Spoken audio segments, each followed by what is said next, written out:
Morning to you too, Nolts. Great package there from Rihanna, so we'll pay some credit there. That was terrific to hear from all those people on the street.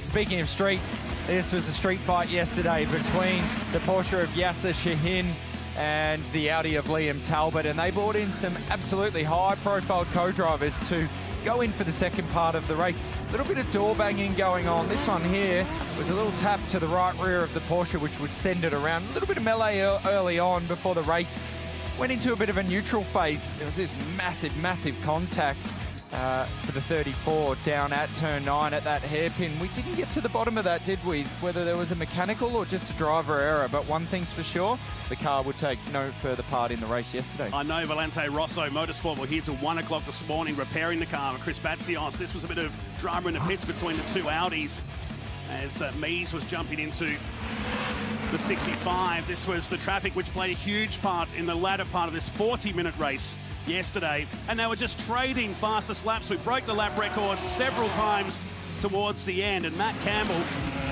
just knew when to respond when the time was right. He was helped a bit by the lap traffic, but my goodness, 2 gun drivers in our field for the Fanatec GT World Challenge Australia. He powered through to win race number 1.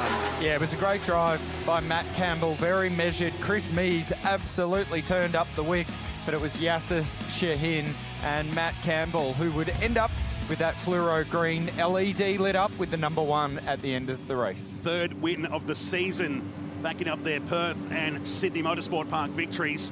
And again, they'll start from the pole, but a twist today. If you didn't start the race yesterday, you're starting today, so a bit of pressure on. Matt Campbell starting from the front row. Paul Stokel qualified this car on the front row. The KFC Audi team sharing with Matt Stupas, so keep an eye on them. That's an AM class car on the front row. That championship's still up for grabs between he and Brad Schumacher with 2 races to go. We split them up into 3 40-minute races. It gives us 2 hours worth of racing, which is what the normal format would be in Fanatec GT World Challenge. But the clock starts counting down from the moment they leave the grid now. That's right, and they will do a warm-up lap. They will come around, they will form up in rows of 2 by 2, and we will be a rolling start for the Fanatec GT World Challenge. I like this scenario where results from yesterday, there's a few things that happen on the fly within this category, and it keeps us on our toes. It allows us to be able to bring you guys at home tuning in along with the journey of this category. But pit stop, compulsory pit stop times for today's race, they will fluctuate a little bit, and you've done some paperwork this morning. We do have those on hand, and as each car stops and the relative version of where they sit in the race at any given time, we will update you. But the exciting part here, as you mentioned, is that we have a complete reversal of who will start in terms of drivers in each of these cars today. So yesterday, the AM started, Pro Guy brings it home. Today, Pro Guy starts, AM Guy brings it home. There's a lot of pressure on this race, I think. The second one of the weekend always mixes it up. There were several grid spot penalties for drivers that lined up in the fast lane during the second qualifying session yesterday, so it's going to be a mixed up grid to how they qualified. But we'll get to that during the race. The grid looks something like this. Matt Campbell will start the Venn Motorsport Park Porsche today on the front row with, should be Paul Stokel behind the wheel. Jaden Ojeda, Chris Mies. So the opposite drivers of what you see on the screen will be in there. Renee Gracie had a solid run yesterday and qualified well for the second race on her debut in the AM class in the new Evo 2 Audi, so she's in the middle of that pack too. Brad Schumacher leading the AM class this year in the Fuchs Kelso electrical Audi as well. Back to Mark Sini, that car was in the walls on Thursday during practice. Axel Donaldson is in the field in the invitational class, car 111. A huge character of the sport. He's raced at the Fink, he's been on motorbikes most of his life and loving his time here on the streets of Adelaide. You look at Liam Talbot, the casual, calm, relaxed Liam Talbot, waiting to see his man, Christopher Mies, steer that Shannon's Insurance Audi potentially to the front. We saw a similar shot to that yesterday when Chris Mies was in the car, and it was an emotional roller coaster for Liam Talbot. Let's see how today plays out for those guys, but it will be Matt Campbell on the right-hand side of our shot in that Porsche. Lazy cars at the back there. In fact, half the field at the back still coming out the hairpin, but we're underway under the big Balo Bridge into the centre chicane for the first time, and cars pounding the curbs already. That was the 45 Mercedes-Benz with Garth Walden behind the wheel. But Matt Campbell leads us up to the top of Wakefield Street for the first time as the sun breaks over the top of this Adelaide street circuit. So the Porsche leads A sea of Audis. A Mercedes-Benz is next, and there's the 75 of Maxi Hoffer and the J-Mac Audi on the charge already. And it was Chris Mees very early on, looking up the inside of Paul Stokel in the KFC entry on the run to turn 1, but Stokel, he stayed strong, he swept around the outside, and I would imagine that would have caught Chris Mees a little bit surprised. He would have thought, I'll get the job done here early. Stokel, though, former Australian Drivers' Champion, he is very handy behind the wheel of a whole raft of different cars over his career, so he will be fast in that car. And you referenced, it's an AM entry, but it's definitely not an AM driver at the wheel. He was on for a pole, an outright pole here on the wet conditions in qualifying. And Axel Donaldson, we believe, had a spin coming to the start. So the Mark II Mustang, this has to be one of the loudest GT cars in the field this weekend, and was on the way. Oh, a couple of cars have spun, including Brad Schumacher. So this was coming around. I was wondering where half the field had gone. They were down here pirouetting at turn number 11. It was contact. He made contact with the Merc just ahead. How bizarre. Yeah, look, I'm a little speechless on that, Nolts. We don't see it very often, particularly the Schumacher car going around to start with. And then Donaldson going out I guess, with him around there. I'm just sort of looking for the right words, but it's an odd one. The Pirelli tyre does take a little bit of time to build some temperature, but that looked awkward. Let's call it for what it is. That was an awkward little spin by all. It looked like they sort of tripped up on each other and got a bit caught out. So anyway, we go back to the front of the field here, and no such issues for these guys. Campbell leads. He's got nearly a 2-second lead after the first lap of racing, and this battle here between Stokel and Mees, and Ojada's dealing himself in. Big Maxi Hoffer, as we've started to refer to him, is in the back there as well, and he's looming. So this here, the battle for second through to fourth will be second, third, fourth and fifth is going to be an absolute cracker, and we'll see how this plays out. I imagine Mees has got a little bit more speed in that car. We'll go back to the rear of the field here. This Schumacher in the Fuchs entry on the extreme inside, so he'll be making his way back forward. We know he's got heaps of speed in that car, and as an AM driver from Bathurst, every time we go to Bathurst, he is lightning fast up there. We had a 3-hour event at the end of last year for the Fanatec GT World Challenge Series, and he did a brilliant job, and likewise for the 12-hour, but little mistake here today on the streets of Adelaide. Still trying to get over what happened there before the start, but Schumacher with all the work to do in that Fuchs Audi. He's back up into 14th out right now, looking for the move at the centre chicane. Can't really do it there. It's such a narrow section of the Adelaide course, but look at Matt Campbell disappearing down the road. It's out to 2 seconds. Yes, with that incident, my head goes to, can we quote the great Larry Perkins and maybe give it a bit of young guy, old tyres? Yes. And then we'll move on. Yes, we will. In the pits, and it's an unscheduled stop here for Garth Walden. It's not inside the pit window. That's still 9 minutes away. 9:05 local time that opens up, so a drama for the Ram Motorsport Mercedes-Benz AMG GT3, sharing with Mike Sheargold, as they've done all year. A great combination, as is this one. Matt Stupas and Paul Stokel, who's about to lose the position to the Shannon's Insurance Audi here on Christopher Mees, as he goes now up into second spot. Matt Campbell goes 1:19.5. Now, 87 seconds of mandatory pit stop time. Once again, that's the base time that the Fanatec GT World Challenge have here at Adelaide. That was a scary moment for the 34 Volante Rosso car. Jaden Ojeda behind the wheel. I'll come back to a point in a minute, because this looks a bit spicy at the top of Wakefield Street, the repaired number 34 car that he shares with Chris Batsios. The Juice has been driving with Ross Palakis in the second Mercedes-Benz this year. And we've seen that a few times this weekend, haven't we, where the Audi has really good curb compliance down at turn 1 and 2. They can use a lot of curb, bounce over it, and the car continues to yaw or rotate or move, or whatever term we want to use, and continue to make its way through that section. Whereas the mistake I just saw from Ojeda was he was trying to follow Stokel so closely and run the same line that when he got to turn 2, he was up on the curb there, and the car just, all 4 wheels off the ground. He was in the air, and man, I thought he was out in the concrete wall on the left-hand side. So he did a very, very good job to hang on to that.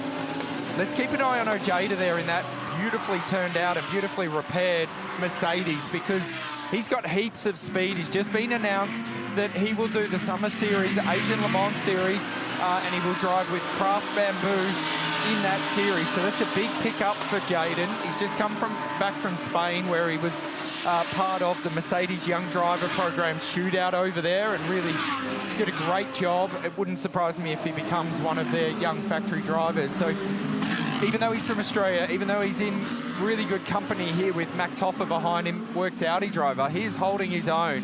And he'll hang tough on the outside here. He'll have the inside line for the next one. It's a good battle. Hoffa just hovering around the back of the Mercedes.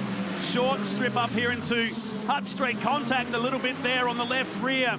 And Ojeda is in a hurry here because, back to my point about the mandatory pit stop time, well, they've got 87 seconds of mandatory pit stop time like everybody else. They've got a 15-second penalty added to theirs. They've got the biggest pit stop time of the entire field at 102 seconds. And that starts when you come into pit lane and stops at the exit. It's not the sitting time, it's from one point to the other.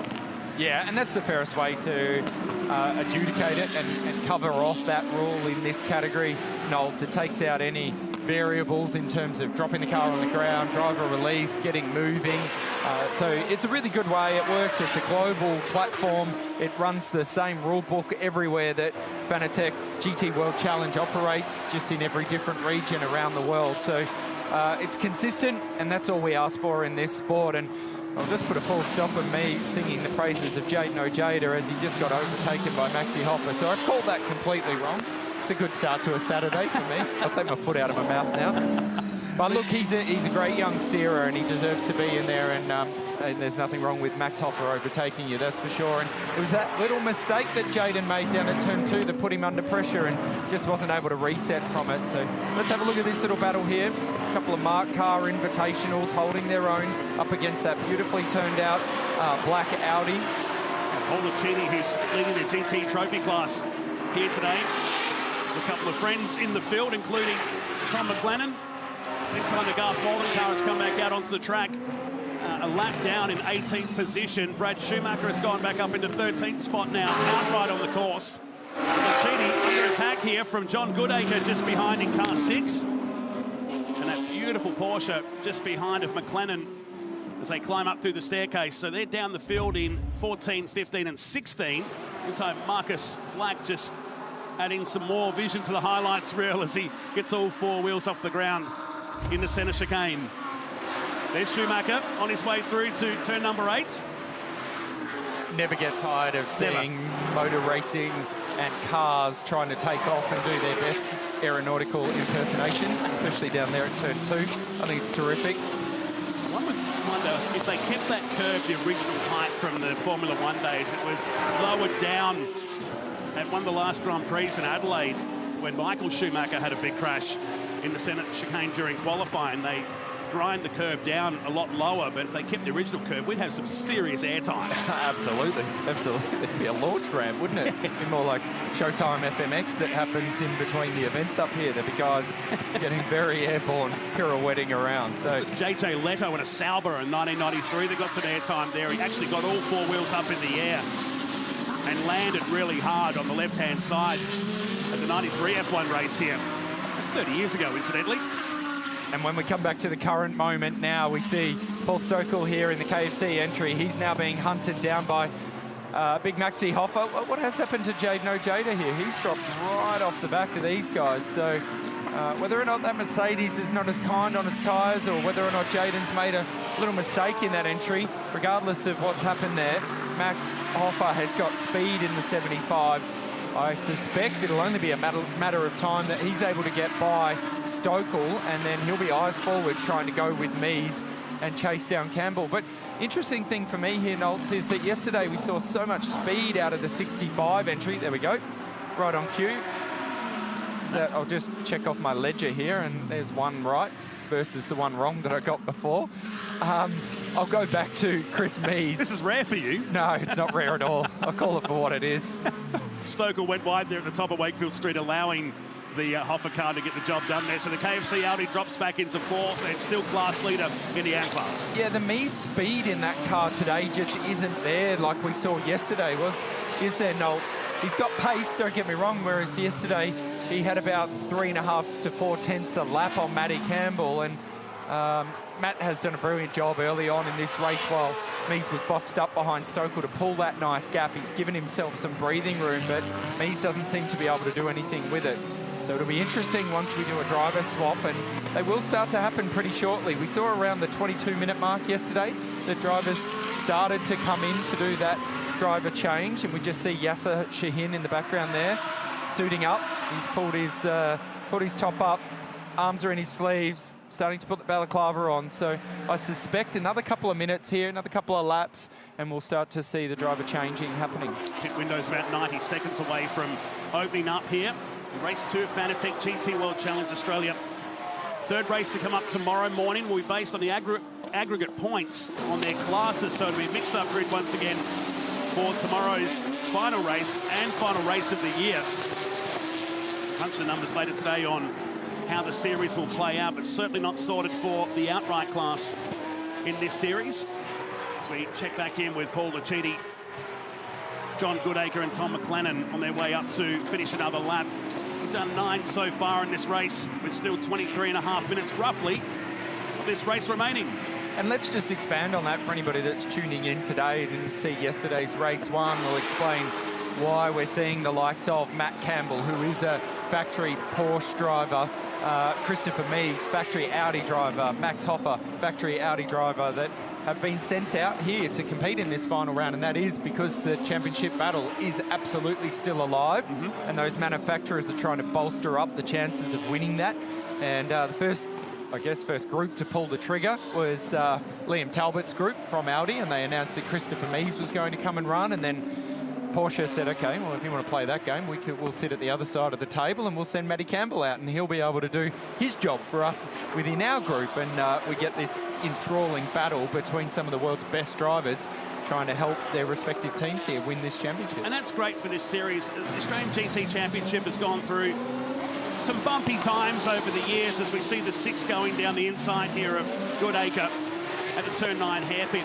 But it feels like the last couple of years with the SRO organisation coming on board, it has got that global feel about it now, and it is really taken seriously across the road. And that's helped by the Bathurst 12-hour. No doubt, yeah. The Bathurst 12-hour now is really, really well represented, and on a global scale, everybody wants to come and compete here depending on what their respective championships look like. So it has bolstered this championship. And the other thing is, like you mentioned, the SRO group coming in and taking over the organisational role within this category in Australia has just, I guess, bridged the gap a little bit with their European counterparts. And when you have a global platform like this and the rule set is the same everywhere around the world, you can just send a driver, give him an airplane ticket, fly him out here and pluck him in a car, and off he goes.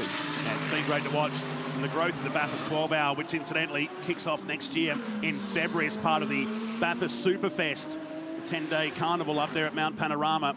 More internationals expected to come out for that. A race that grew out of production cars effectively back in the day. We see some of the toughest GT races across the world make their way to the famous mountain. Paul Lucchini is in pit lane, as well as Mark Sini, as the pit window is now open in race 2 of the GT World Challenge. BP Ultimate Pit Lane will be very busy in the next few minutes.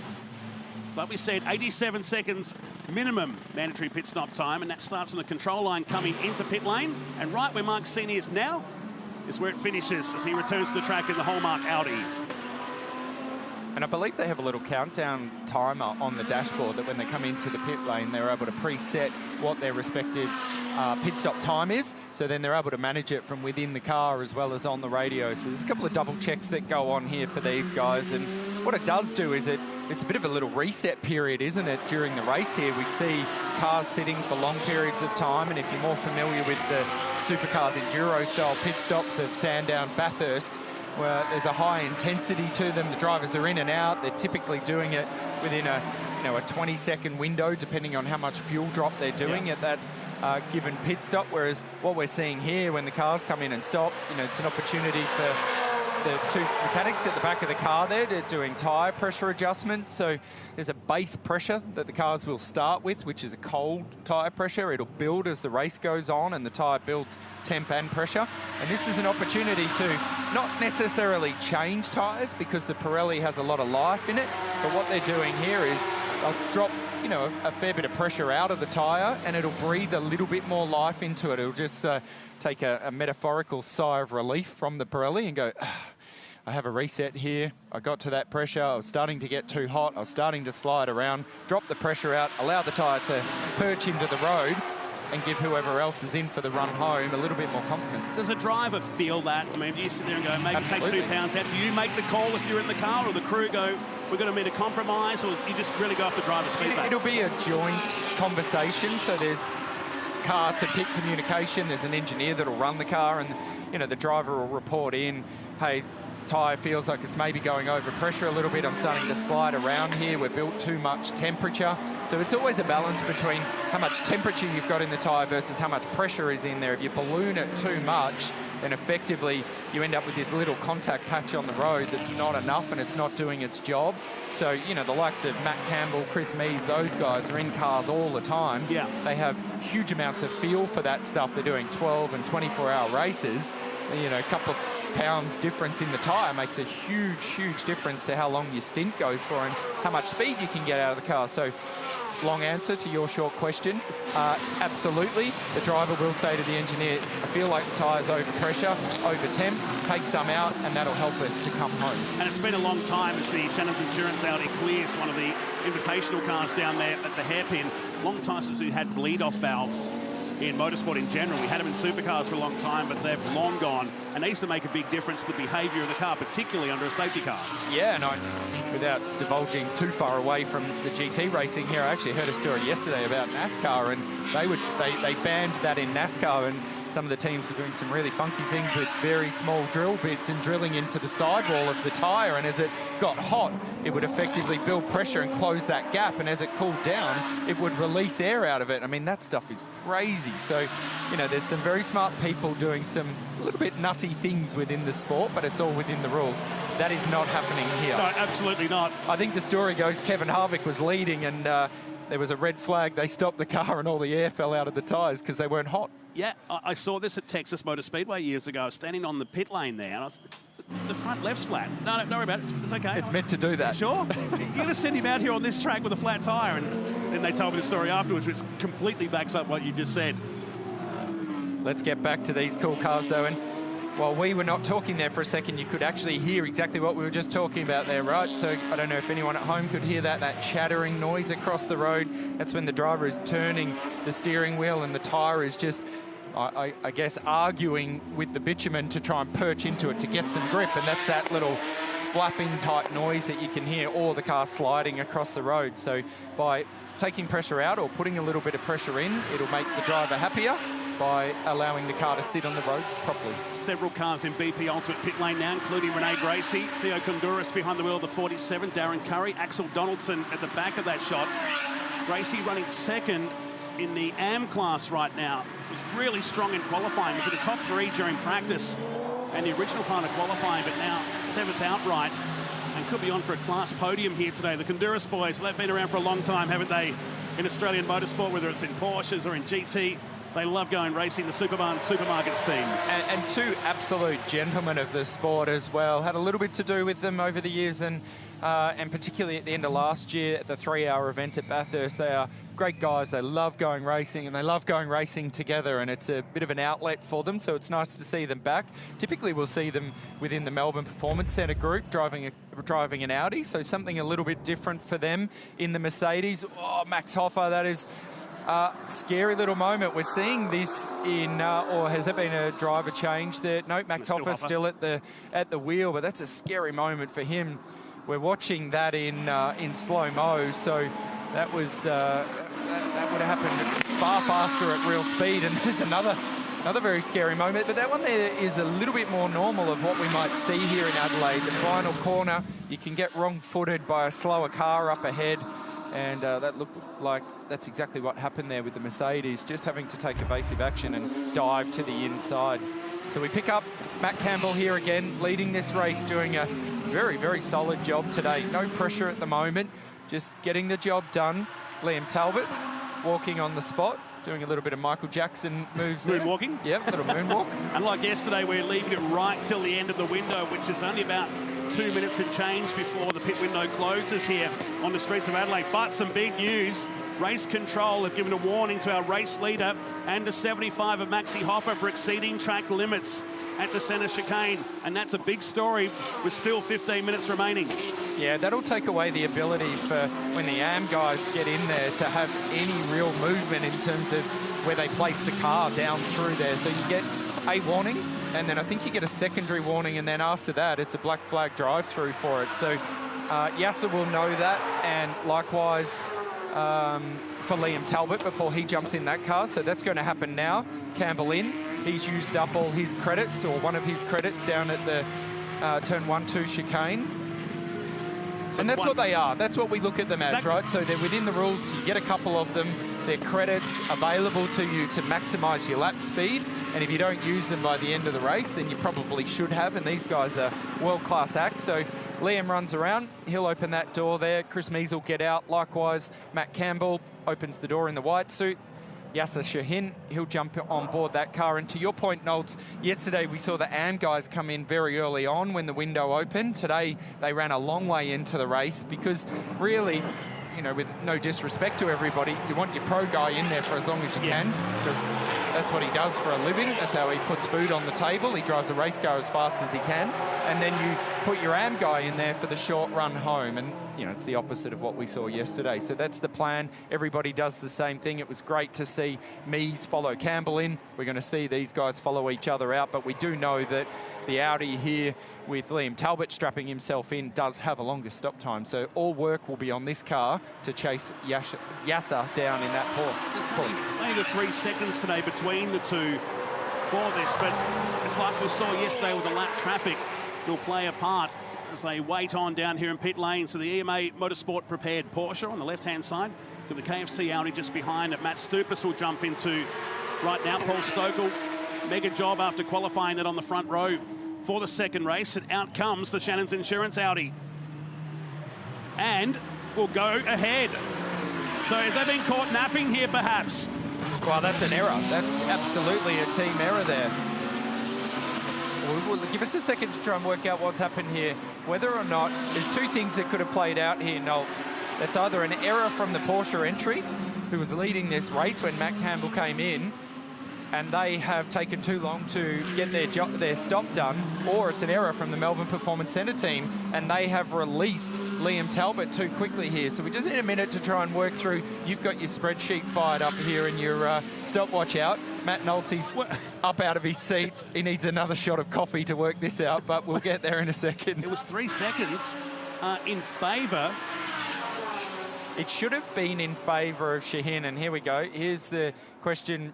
Nope, that's not a question. That looks more like Chris Mees on the right-hand side there, talking to Rhino, who is engineer for this car, just working out what the balance was like. Confirm, it's clear. It's no problems. It was a 3-second advantage, and it was to the 65, so that has come out right. So he's gone to the front there. It's because they were so close to each other in the pit lane. So that'll be your effective race lead, and it is, with everybody pitted, the pit window closed. And now 11.5 minutes of street fighting on our hands in the Fanatec GT World Challenge Australia, powered by AWS. Race 2, one more to come tomorrow, and we'll crown the series. Into the centre chicane we go. Talbot and Shahin, they started the race yesterday, they finish it today, and lap traffic already starting to wreak havoc.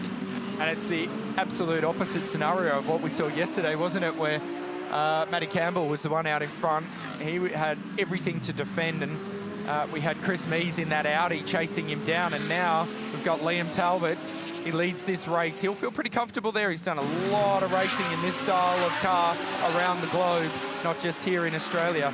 So he will feel okay here. He won't feel that pressure.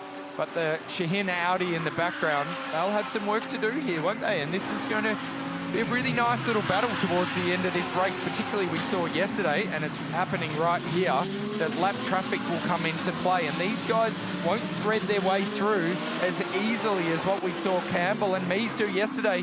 And the Mark Zini entry has just held up Talbot, and now we've got Shahin all over the back of him. there's an opportunity here at the final corner for Shaheen to have a look up the inside of the Audi. We know the Audi's strong by the time they get down to turn 1 and 2, so Shaheen needs to have a crack here. Doesn't do it though. Shaheen parking that Porsche right behind Audi of Talbot, who's flashing the high beams with traffic ahead. He knows the pressure's on. He wants to give as much notice to the cars ahead that we're coming through. I've got a Porsche pushing me up the top of Wakefield Street with under 10 minutes remaining. They're some 10 seconds clear of Jeff Emery now. Matt Stupas is now behind the wheel of car 23. Mike Bailey has jumped into the 96 Mercedes-Benz that Brett Hobson started the car with. Renee Gracie runs in 6th and 2nd in the AM class ahead of Batsios, who jumps into the 34. Valente Rosso Motorsport entry. Brad Schumacher up to 9th after that lazy spin. If you just joined our coverage, spun before we got to the start of this race down at turn 11.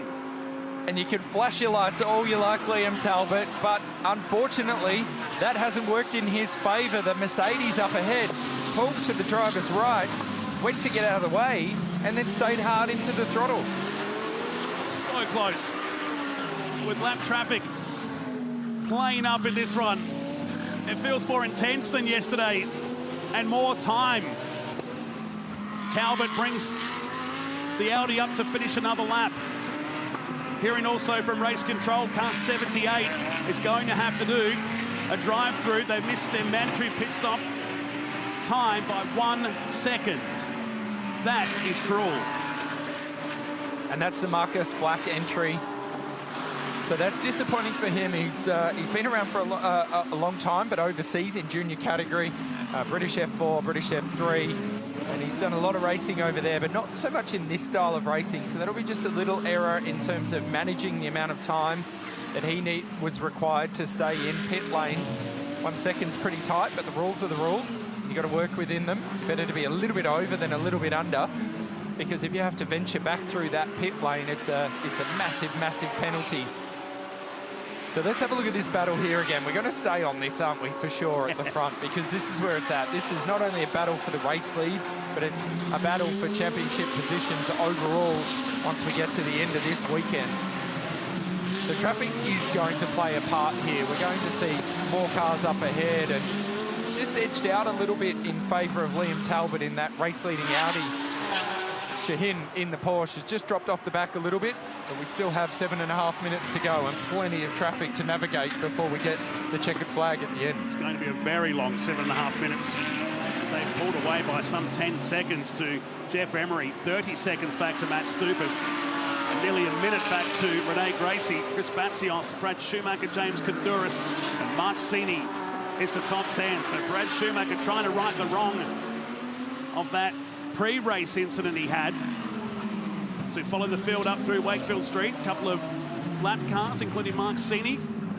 We wait for Jeff Emery climbing up to the top. There he is, going through the shot there. So he's kept the gap at 10 seconds the last couple of laps now. 3 cars in a 1 minute 17, so we're under the record from yesterday. One nearly half a second as Matt Stupas leading the AM class right now with Paul Stokel, and 4th outright, has 5 seconds back to Bailey, but Bailey's in the Pro-Am class here today. Next AM class car is Renee Gracie, back another 9 seconds in 6th position, while Brad Schumacher continues to set fastest laps back there in 8th spot. There is Gracie at the top of Wakefield Street. Super impressed with the practice run and qualifying. Tested that car on a limited scale in the lead up to Adelaide. Wrapped up the trophy class very early this year and decided to make the step up before a full-time tilt in 2024. Yeah, and credit where it's due. Noel, she did a great job yesterday stepping up into the higher performance, newer spec Audi, and really did a great job to come home very strong in what is a very well-credentialed field this weekend of Fanatec GT World Challenge. So hopefully that helps her in terms of putting a full-time program together next year in the pro category. What's going on with the 34? They've just gone past him at the turn 4 section. So they've done their driver change there, and that's Ojeda out. He was the pro that started, and that's now Batsios at the wheel, and I wonder whether or not there's an issue with that car, or whether he's just being a little bit conservative off the back of that big incident that he was involved in yesterday, particularly with the leaders going by through turns 4, 5 and 6. It just looked like he was giving them plenty of space and not wanting to get involved in their race. So this is now gone back in favour of Shaheen here, and I know you don't like doing this, I know you don't like picking a side, but I feel like at the minute we've got 2 cars, there's 2 of us sitting here, we need to pick one each. I'm going with Shaheen. I think it's, and you'll go with... Well, I have to take Talbot. Exactly. Let's make it interesting, mate. It'll be a last lap. It'll be a last lap move. Look, I think there's some energy here in this between these 2 guys. You can clearly see that they're both throwing everything at trying to win this championship by who they've brought out to co-drive these cars. You know, particularly in the case of Shaheen, he had Garnet Patterson driving with him all year, who's done a brilliant job, no doubt. But when you've got the opportunity to bring someone like Matt Campbell in, you take that. And this is absolutely on here, Matt. And I feel like, you know, sometimes within these races, because of the way they're structured, we have these little periods where there's I'm not going to call it a lull, but a bit of a, let's see, we get to a 4 minute, 3 minutes to go in the race, and then we switch things on and it's go time. And we saw that yesterday from the pro guys, and I think we're going to see something very similar to that here between these 2 guys in the AMS. Bring it home today. 4 minutes remain in this second race. Bad sportsmanship flag now being shown to the 75 from race control, and that's Jeff Emery back in 3rd position for exceeding track limits down at the centre chicane. So he'll need to keep an eye on that. Same for Axel Donaldson in the 111, back in 18th position. And so that's 2 laps in a row now, Nolts, that I've seen the Shaheen Porsche look very, very strong coming down into the turn 9 braking zone. That's where he's got pace on Liam Talbot. That's his opportunity.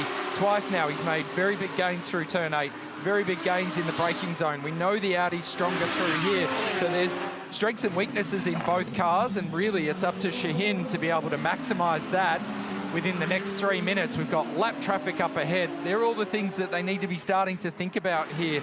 What can I do with my car? Where can I use the advantage? And you can see Liam really busy on that flasher can. Wouldn't surprise me if they'll have to replace that at the end of this race. He is full noise on that flasher. His fingers welded to the button on the steering wheel of the Shannon's Insurance Audi. Donaldson moves across to let the leaders go by, so that's helped out our race leader. But for Shaheen, he was hoping maybe it would hold him up down here at turn 9, but that won't be the last of the lap traffic here with 2.5 minutes remaining of this race, plus 1 lap. Talbot and Shaheen back into Victoria Park. 14 seconds up the road from Emery, 30 seconds up the road from Stupas, Bailey, Gracie, Schumacher, Honduras, Sini, and Chris Bancios has dropped back into 10th position now in that repaired Volante Rosso Motorsport Mercedes-Benz. And that lap went in favour of Talbot. He was really strong through turns 4, 5 and 6, and even just navigating a little bit of that traffic through there. He made a bit of a gap on Shaheen, so that's out to 1.1 now, but it'll close very quickly. There's an Audi up ahead of Brad Schumacher. There it goes through the shot. So they'll catch him fairly shortly. Hopefully it's by the time they come down this long back straight and he's able to get out of the way and not hold up these leaders. Just sits at 1 second, this gap. Both in the 19, so we dropped away from the fastest laps earlier in the race. 29 laps in the books and 90 seconds of racing. You're right. He loves that high beam button. Talbot down to turn number 8.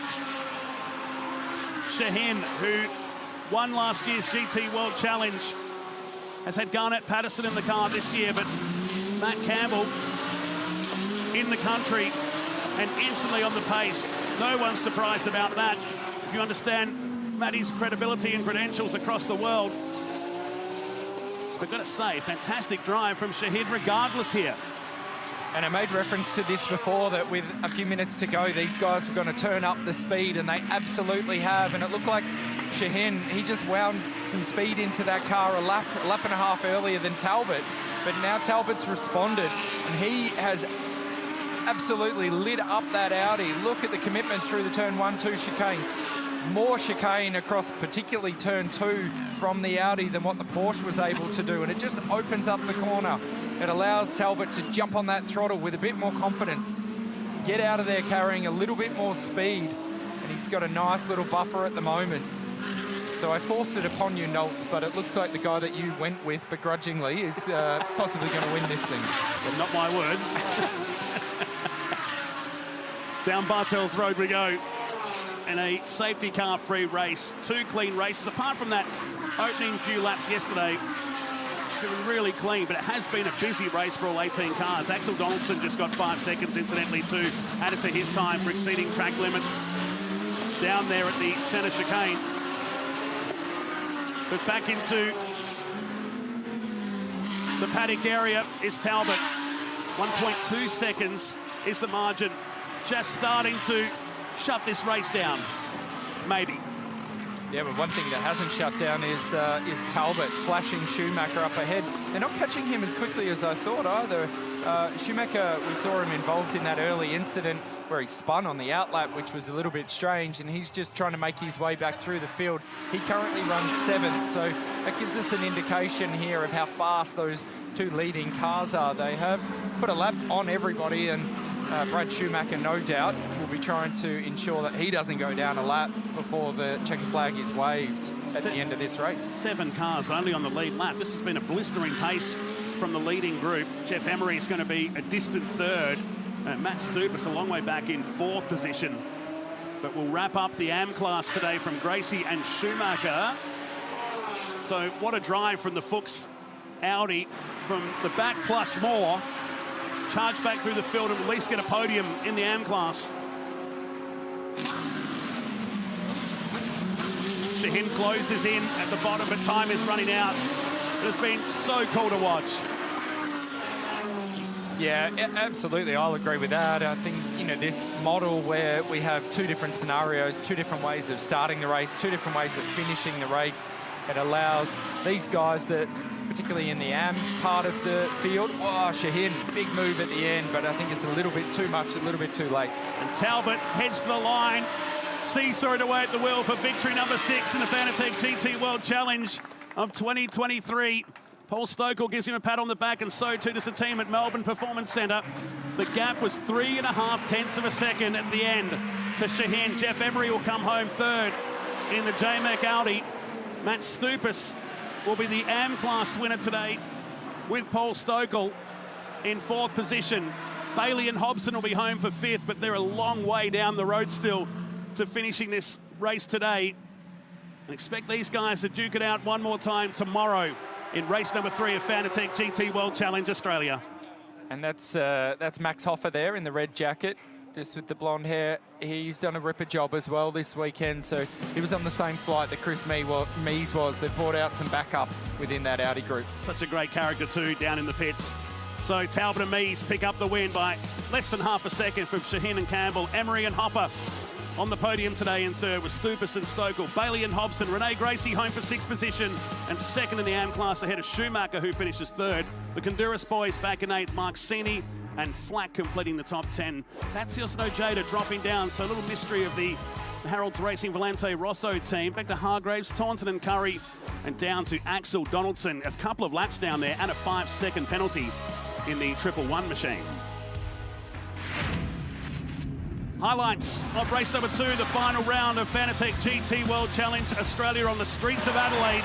And from the outset, that Shannon's Insurance Audi was on the charge there in 3rd position. Yeah, Chris Mees at the wheel. He had a really red-hot look to try and get up the inside of Stokel as soon as this race went green, but he couldn't get the job done, and he really held up there for a couple of laps. And there we go. That's where the move got done. Mees up the inside of Stokel at the final corner, and once he got by him, he was eyes forward on that Porsche with Matt Campbell at the wheel. This was Gracie making a move on Flack down here at the turn 9 hairpin. Blistering through the field on her debut run in the AM class. This was the pit stop window opening. When the pros jumped out, the AMs got in, and away we went. So that closed the loop on that one. That was a 3-second difference, which allowed the Shannon's Insurance Audi to go to the lead and ultimately go on to the win. Yeah, and these guys here, they absolutely executed that. We were a little bit wrong-footed there and we were asking questions. How did that happen? But it was all fair play. And once the Audi with Liam Talbot at the wheel was released from the pit lane and he led this race, he would lead it all the way home. They were released all right, and Talbot celebrating for the 6th time in 2023, and the series likely to go down to the wire tomorrow morning in race 3 of Fanatec GT World Challenge Australia. Safety car free race. It was good to see so far over the 2 races of the weekend, and they'll be back tomorrow as part of the Velo Adelaide 500, the Repco Supercars Championship. But we're gearing up for practice number 3. And as we gear up before that, we're going to hear from a guy who's spent some time in Formula One and for the last 2 decades has been involved in Tickford racing. It's Tim Edwards.